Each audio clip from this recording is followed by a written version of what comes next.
Hello again, everybody. I'm going to tell a story this reference to a winter that we experienced growing up in Tennessee. This is going to be one of my hillbilly stories, and but keep watching to the end of this video because I'm going to put a video about driving experience when I was truck driving, which is just a very short video just to show why it's important to keep your eyes moving and see what's going on around you and be proficient at defensive driving.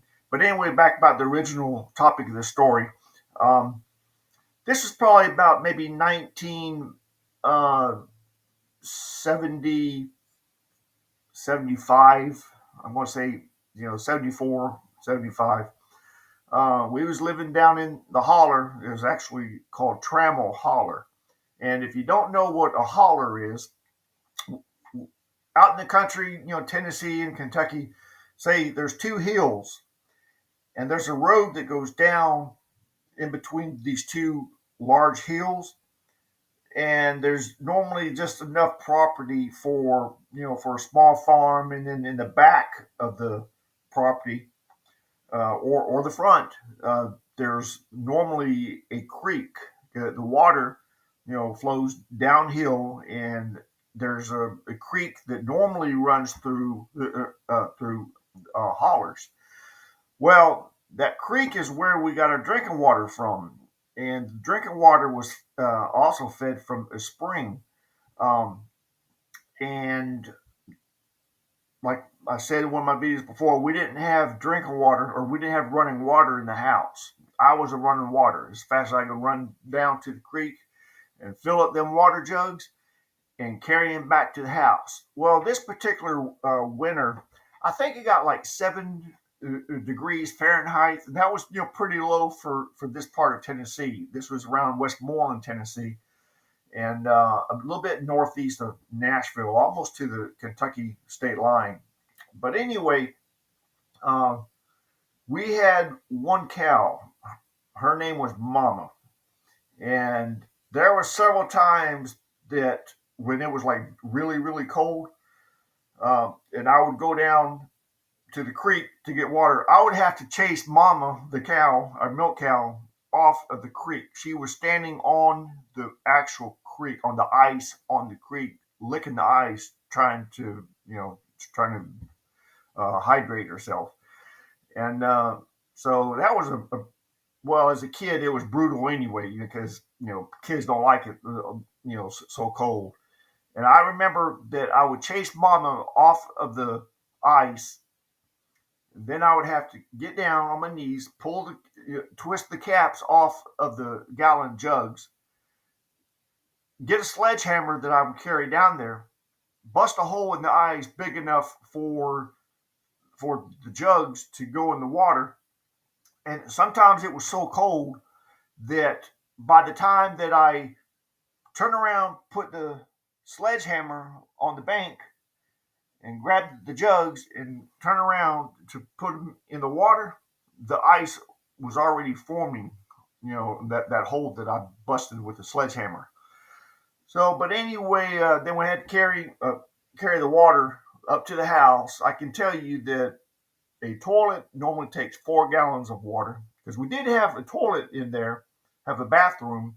We just never had running water to the house. I said in one of the other videos that the plumbing to bring water from the spring to the house was actually laying on the ground in the horse pasture up to the house. Well, the horses would see this black plastic hose, uh, PVC, polyurethane. I don't know what it was made of, back then in the 70s. But anyway, the horse would think that it was a snake, and they'd be stomping on that hose, trying to kill the snake. And there's always holes busted in it, so we never had water pressure up to the house. But anyway, so a toilet tank takes 4 gallons of water, and a bathtub, a regular standard size bathtub, at least back in the days, 35 gallons. That's a lot of carrying water back, from the creek up to the house. And as I think I was like 8, 9 years old, I was kind of stout then because I did a lot of work, and I would have to lift the water up to the back porch, which I guess I was so short, being 8, 9 years old. I had to lift the 8 gallons each. That's how much a gallon of water weighs. I'm sorry, 8 pounds each. That's how much a gallon of water weighs. And I would have to lift them up, put them on the back porch, and then when I had quite a bit in there, then I would have to go in the house, go to the back porch, and line these water jugs up. Because normally I had like maybe 30 gallons in there at a time. That's for drinking and cooking and washing clothes, or not washing clothes, but washing dishes. But anyway, so that was just a short video about it being very cold. And now, if you like these videos and you want to be notified when I post a new video, so far most of the viewers on my videos have been people that I actually know, and I've told them, hey, I'm starting this YouTube channel to talk about all these stories that I have. But anyway, don't forget to subscribe if you like the videos.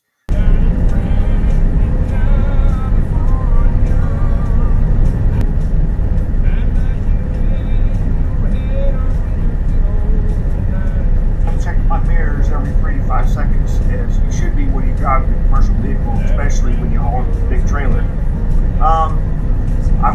Right now, I think I'm looking at my door mirror, and I see a black sedan that is approaching on the left. Okay, see it there in the fender mirror? So the black sedan passes me on the left, and I'm still paying attention to what's going on around me. You see that the road is bending around to the right, okay? And it's hard to tell what is coming in the opposite direction because of the bend in the road. But as that dry van just moved over to the left lane, now it's even blocking more of my vision of the oncoming traffic. So I'm continue heading down the road, and you see right there, see that truck, that pickup truck coming through the grass median? He is so lucky that he didn't roll over, because when you leave it one surface and go onto another surface, that changes your traction, but also it's a wonder that he didn't overcorrect, which is very common. If he had overcorrected and rolled that vehicle, it would have rolled right into my lane, the southbound lanes. But just pay attention to what's going on around you. You have to be